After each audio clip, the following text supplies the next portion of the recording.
Every week, the Payne family cuts straight to the real financial story. The one question, Bob, everyone's asking is, are we in an artificial intelligence bubble?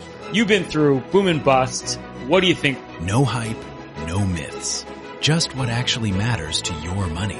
Does feel very similar to what we experienced in the 90s. Where are we, though? Are we in 1995, 1997, 1999? Listen to the Pain Points of Wealth on the Red Apple Podcast Network. The Larry Kudlow Show on the Red Apple Podcast Network. You know, one of the really super obnoxious things out there is this sort of scandalous fake news polls. These polls come out, and you get these commentators who use bad polls, and then they start attacking Trump and saying, you know, he's unpopular, he's going to lose the midterm elections.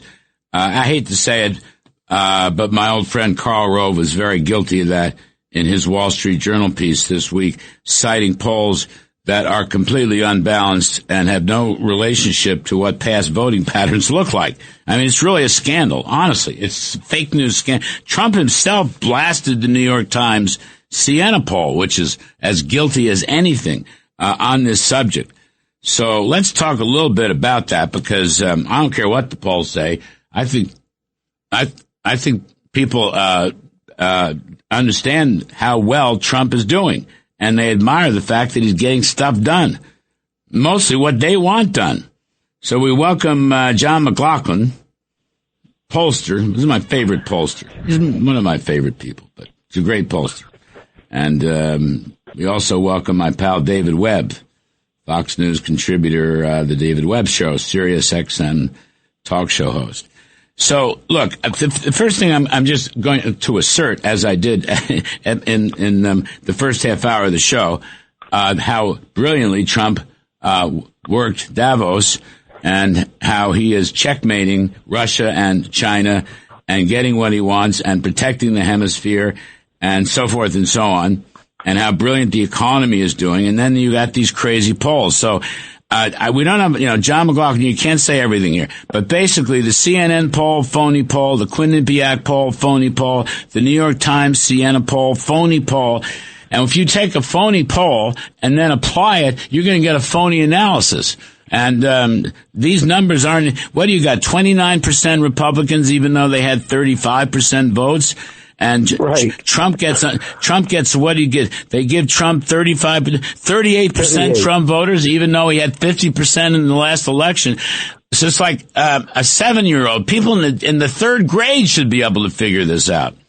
Well, they rarely go into the internals, because what happens is the New York Times puts it out. They run their own headlines. But we've gone through this for President Trump. We've gone through this for years. Remember in 2016, there was a Hillary lock? There was no way that Trump could win, and we're telling him he could win, and it's going to be close, and we won a battleground state electoral victory. But that New York Times poll, it's 1,625 registered voters, not likely voters, and the demographics, right, only 29% Republicans, because Trump gets 90% of the Republicans in his job approval, and the same for the generic ballot for Congress. So every point you take the Republicans down from possible turnout, you're taking Trump and his own party down.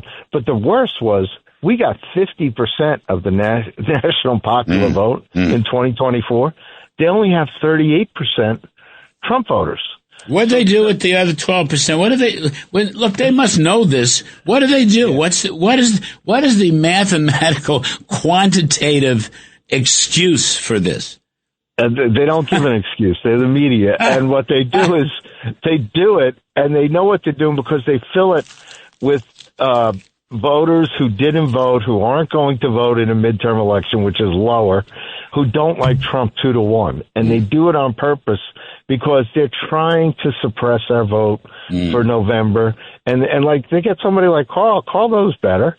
Carl used to attack these polls when Bush was president. That CNN poll is 1,209 adults from an online panel that their service owns. It's all computer online. They don't even call people. So they got adults, not even registered voters, let alone likely voters. And they only have 29% Republicans, and they fill it with independents who could be illegal immigrants for all we know that don't like Trump. All right, David, let me come to David Webb. David, point here is the Wall Street Journal poll, which even John McLaughlin thinks is a good poll. Okay, it's a pretty good match. Showed, this was last weekend or 2 weekends ago, that the Republicans in Congress win on every issue. When you ask Republican Congress, Democratic Congress, inflation, border, ICE, you name it, 5 or 6 issues, they win every single issue. So you've got, that is an honest poll. These other polls are dishonest polls. Now, I just think, David Webb, I take a look at the economy and the stock market. I think people like what Trump is doing a lot. And you know what else? Pollsters can't figure out why people are so happy with a guy who gets things done, right? Not perfect, but gets stuff done, or goes out to Davos and, really puts it on a line with the Europeans and so forth. They love that. I don't care what the polls show. Well, I hope John will still take my calls after this, and I like John, and he's part of it, but not a problem in it. So let me say it that way. There's a polling industrial complex out there, just like there's industrial complexes that attach any political term. In the polling world, and John, you see this, it's approval and disapproval, right? So those are the numbers people tack on, use to attack, do whatever. But when you go deeper into a lot of this polling and you start asking those more than 70 million, 77 million people that voted for Trump, those independents who still support him, whoever they are, and you see that result, now you're in the 80, 90, depending on the poll you look at, sometimes mid 90 percentiles. Trump ran as a disruptor. He didn't run as someone that was going to go along to get along. What we're seeing is that when issues and desired outcomes align on security, foreign policy, economy, and more, the support is still there from those that support him. And the pollsters out there that want to twist it to drive a narrative, no matter who they are, right or left, are not being honest. So my advice to people is look at what he's delivering. Trump ran a certain way. He governs a similar way, and he continues to be effective and deliver results a certain way. That's more along the lines of alignment with why they voted for him, and not some 1,000 people undescribed under any name or umbrella that say, well, we really don't like him or we do like him. This isn't really about like or dislike. It's about accomplishment and effectiveness and desired outcomes for the people who will go back out and vote, not just for Trump, but with him back on the campaign trail, and he needs to be, for Republicans so they can keep moving forward. Well, look, you're going to have, on that point, that's a good point, important point, the midterm election, Trump's out there, and Susie Wiles says he's going to be on the ballot because he's going to be campaigning, and they're going to work very, very hard. I had Reince Priebus on the show last night. He's a smart guy, and Reince was saying, one of the key issues here is to try to get the low propensity voters who might turn out in a presidential, like for Trump, get them to turn out in the midterm. And a second point he made is we talked about Elon Musk. Elon Musk is going to be hyperactive, right? He's back together with Trump. I knew they'd get together. He's not only donating a lot of money, we'll wait and see, it could be a huge amount, but he does very important data analysis so they can uncover the low propensity voters, John McLaughlin, and get them to vote like it's a presidential. So the combination of Trump out there and Elon financing this data analysis, plus the midterm convention, which I think is a great idea.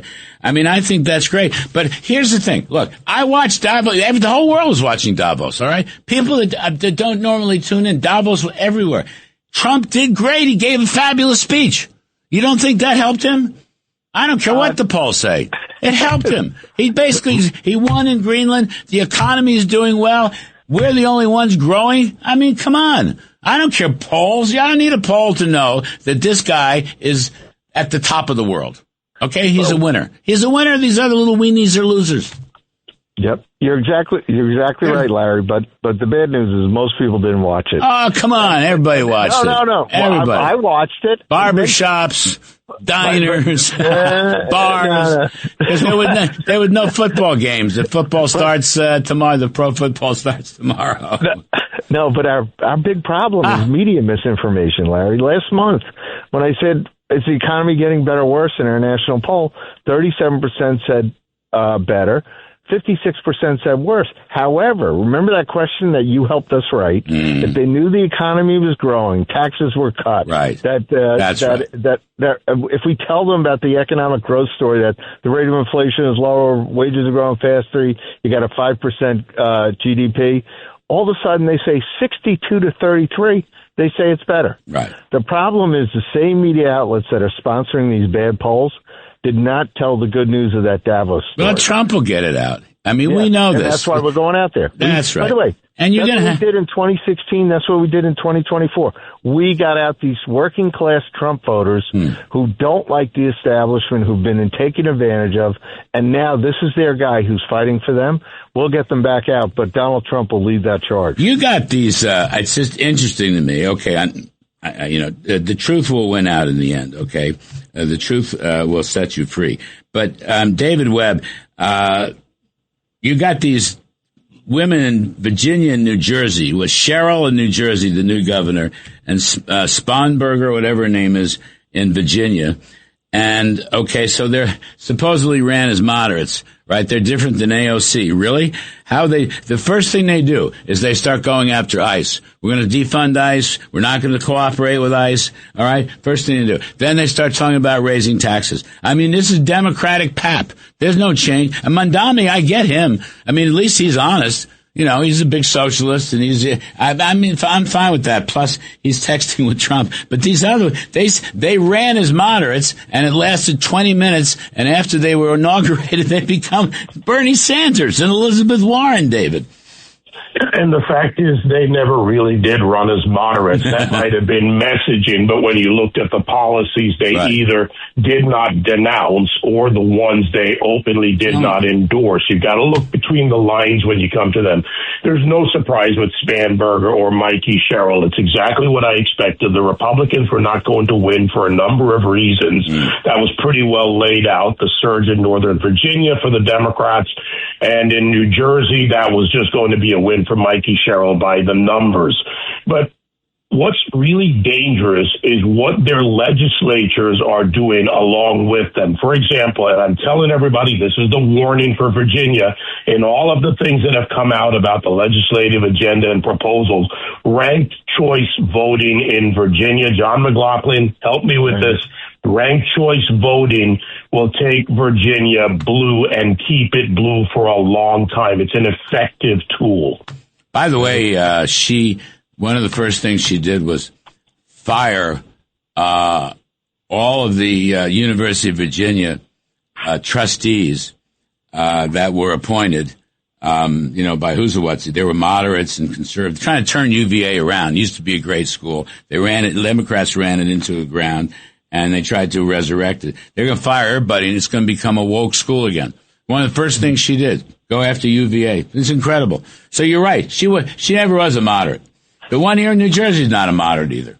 They're all against ICE, okay? They're going to make a stand on ICE. Terrific. Right.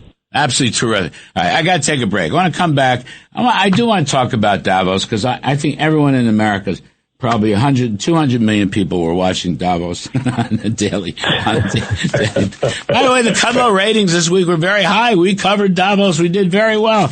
I think Fox ratings were very well. It's very important. This is the world stage, man. This is Trump kicking butt, taking names, kicking butt. I love it. Crushing Russia and China. David Webb, Sirius XM talk show host, come back. John McLaughlin, my favorite pollster, he's come back. I'm Kudlow. Stick around, folks. Lots more. So the other point I make, I haven't seen polls yet, but who cares about the polls? But I will maintain, I don't know who watched Davos and who didn't, but there certainly was a lot of publicity about it. And there was a lot of insanity about it. And Trump, I won't say fooled everybody, but Trump had a completely different course that people did not understand. And I'll start with you, Dave Webb, on this. But Dave Webb, great radio Sirius XM talk show host, Fox contributor, and my pal John McLaughlin, great pollster. But David, I had been saying literally on the air, read Trump's Truth Social post, the first one, which was last weekend. I think he put it out, I don't know, Thursday or Friday. He said he was willing to negotiate regarding military bases and the whole Greenland question. He was willing to negotiate. Okay? And I kept pointing that out. I put the words up on the full screen and read them. And yet, the vast total majority of media coverage was that he's going to go to war. He's going to actually fire on NATO, or he's going to fire on Danish troops, or we're going to go to war, or he's going to end NATO. None of that. He comes in and winds up with a very sensible compromise. We're going to get what we need in terms of, access to Greenland, military bases, sovereignty, small sovereignty. Who cares? That stuff will all be worked out. Even the foreign minister of Greenland said it was a good deal, for God's sake. But it astonishes me how bad the coverage was. Now, my point here is Trump comes out smelling like a rose. He looked good. He gave a good speech. It was solid on the economy, solid on national security. And I don't think people care about Europe. They're like little weenies. These people, they're like small, medium to small countries. In fact, Zelensky said that yesterday in his speech, and I think he nailed it. Look, first of all, a lot of people don't even understand the modern day positioning that Europe should have when it comes to a number of things, including their own security, energy security, China, Russia, and more. They're moving pieces around on a checkerboard. They're not even playing chess. And I'm talking more about the leaders, but also to the population and here in the United States. The importance of Greenland, just from a geographic start, it is the northeastern tip of our hemisphere. Mm-hmm. Yes, it's isolated, but it serves Arctic routes, which includes airplane routes and missile routes. It is strategically important for all of us, or China wouldn't be there with icebreakers in the Arctic, Russia growing their fleet, and America now doing that. Trump was never going to bomb Greenland. There was never a need for that. That's the hyperventilating they do on Sky News and BBC and in the boys in Brussels bathrooms or wherever else. Maybe Ursula von der Leyen threw in her share as well. The fact is that this is about safety, security for all involved, including commerce, as the sea lanes begin to open up even more. And it benefits everybody, including Mark Carney, who bloviates, but yet 75% of their trade is related to the United States. So be silent, sit down, and wait for the big boys to actually have the conversation. Fact is, Trump went out, as he often does, and he does. He goes out and he says, this is the big picture. But the teams are working out these details, as you know, whether it's a Howard Lutnick meeting, a Marco Rubio meeting, the various ministers and teams, they're doing the work to see how they can move forward. And the Danes can't afford Greenland. The subsidies of the Greenlanders is enormous, and they literally cannot afford it. I don't want to be lectured by countries that in some ways colonize parts of the world about us making an acquisition deal. But here's another point, I think, John McLaughlin. I think the Golden Dome, and Trump did a good job laying it out. He's good explanations in the speech. Now, he will have to repeat this, and this is a teaching moment and hopefully a learning moment. But I think the Golden Dome will be very popular. Just like 40 years ago, Reagan's, his Star Wars, as it came to be known, or Brilliant Pebbles, as Martin Anderson talked about it, was very popular. Now, we didn't have the technology to do it. Now we do. Trump spent a lot of time. I think people are going to love this. Protecting America. And as David said, by the way, protecting the hemisphere, including that dopey dope in Canada, who was, he could lose the next election with a little bit of luck. But that's not the point. Golden Dome is going to be very popular. 4 to 5% economic growth. It's going to be very popular. Inflation coming down, oil prices, gasoline prices, very popular. I mean, these are just big scores, one after another, and they're out marketing it. I mean, Trump's marketing, where is he? He's going to Iowa or some place today. In Iowa this week. Yeah, I mean, they're going full bore. Yeah. And I think it's really popular. Like, I think 60% of the people like what he's doing. All right? Yeah. That's what I really believe this. When you frame it the way you and David did, which was excellent, we have to do it. But there's a contrast. Do you realize the Democrats are against missile defense? Yeah. They're against a stronger national defense? Yeah. We have to play offense. By the way, every Democrat has voted for the largest tax increase in the history of America when they voted not to renew the Trump tax cuts. So the economic growth, the boom, they were against it. We're for it. Let's have a contrast election. Let's have the debate. Over 2 million people have self-deported. And another 700,000 some odd have been pushed out by ICE because they're a bunch of criminals. I don't know. You can't tell me this stuff isn't popular. I am sorry. Right. John McLaughlin, thank you. David Webb, as always, my friend. You're both wonderful. We'll take a break, and then we're going to do some economics work on the other side with Breitbart's John Carney and Jason Trennert. I'm Kudlow, folks. Please stick around. Thanks for listening to The Larry Kudlow Show. You can hear The Larry Kudlow Show Saturday mornings at 10. If you like the podcast, share it with your friends and listen anytime at WABCRadio.com and download the WABC Radio app. Hit that subscribe button on all major podcast platforms. Plus, follow WABC on social on Instagram, TikTok, Facebook, and X. See you next time for a new episode so you never have to wonder. What the heck is going on here? Busted. The reviews are in. Awesome. You wanted more Joe Concha. And we heard you. More Joe. More show. We're talking to you.